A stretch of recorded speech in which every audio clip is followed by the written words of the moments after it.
Welcome everyone, this is Fiona here. You are with Biomedico Escape Point. The topic we are about to see today is immunity. So immunity is the ability of body to defend itself against disease.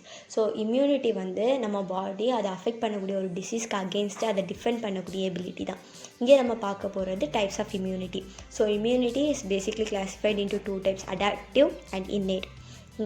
Here the adaptive is again classified into natural and artificial. So now we can see about the types of immunity. First we are going to see about the innate immunity. So innate immunity என்னென்னா ஒரு natural resistance, அதாவது நம்ம skin, salivary enzymes, neutrophils, natural killer cells இது எல்லாமே நம்ம பாடியில் வந்து நம்ம பிறக்கும் போதே பேர்த்துடைய ப்ரையர்லேயே வந்து ப்ரெசென்ட் ஆகிருக்கும். ஒரு பேத்தோஜன் இல்லை ஆன்டிஜனை எக்ஸ்போஸ் பண்ணுறதுக்கு முன்னாடியே நம்ம உடம்புல இருக்கக்கூடிய இம்யூனிட்டி தான் innate immunity. So next we are going to see about the adaptive immunity. So adaptive immunity சொல்லக்கூடியது ஒரு இன்ஃபெக்ஷியஸ் டிசீஸ் இல்லை ஒரு இன்ஃபெக்ஷியஸ் டிசீஸ் வந்தப்பறம் நம்ம பாடியில் உருவாகக்கூடிய இம்யூனிட்டி சிஸ்டம், இல்லைன்னா ஒரு ப்ரெக்னென்ட் மதர்லேருந்து அவங்களுடைய ஃபீட்டஸ்க்கு ப்ளசண்டா, அப்படி இல்லைன்னா ப்ளசண்டா மூலமாக போகிறது, இல்லைன்னா வேக்சினேஷன் மூலமாக கிடைக்கக்கூடிய இம்யூனிட்டி தான் adaptive immune system.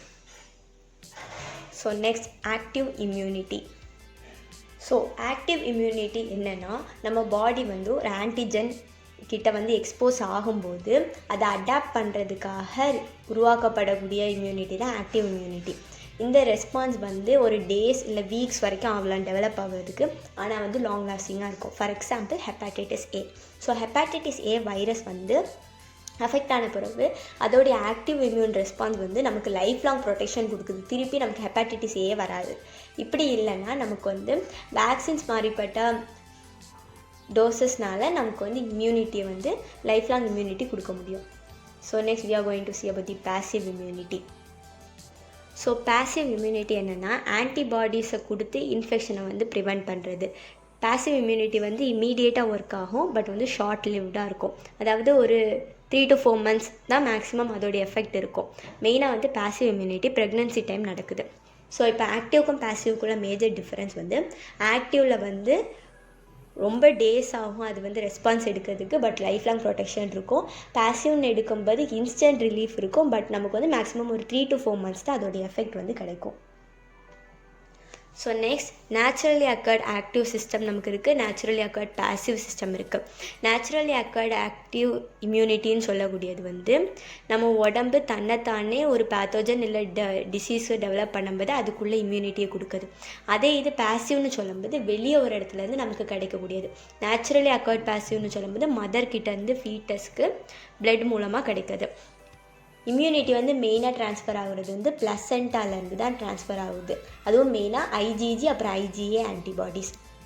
So natural passive இம்யூனிட்டின்னு சொல்லக்கூடியது வந்து பிரெஸ்ட் மில்க்னால கிடைக்காது. இந்த பாசிவ் இம்யூனிட்டி வந்து ஒரு சைல்டுடைய பர்த்துக்கு பிறகு ஒரு ஸோ நெக்ஸ்ட் இம்யூனிட்டி வந்து நம்ம வந்து ஆக்டிவாக பார்க்கும்போது என்னென்னா வேக்சினேஷன் மூலமாக சில்ட்ரன் அப்புறம் யங் அடல்ட்ஸ்க்கு கிடைக்கக்கூடிய இம்யூனிட்டி காமனான ஒன்று. ஒருக்கா ஒரு பாடி வந்து சக்ஸஸ்ஃபுல்லாக ஒரு டிசீஸை வந்து விரட்டிடுச்சுன்னா அந்த இன்ஃபெக்ஷன் வந்து திரும்ப அதே பேத்தோஜனால் வரும்போது நமக்கு ஹார்ம்லெஸ்ஸாக இருக்கும். ஏன்னா அதுக்கு அகெயின்ஸ்டாக நமக்கு ஒரு இம்யூன் சிஸ்டம் வந்து உருவாயிரும்.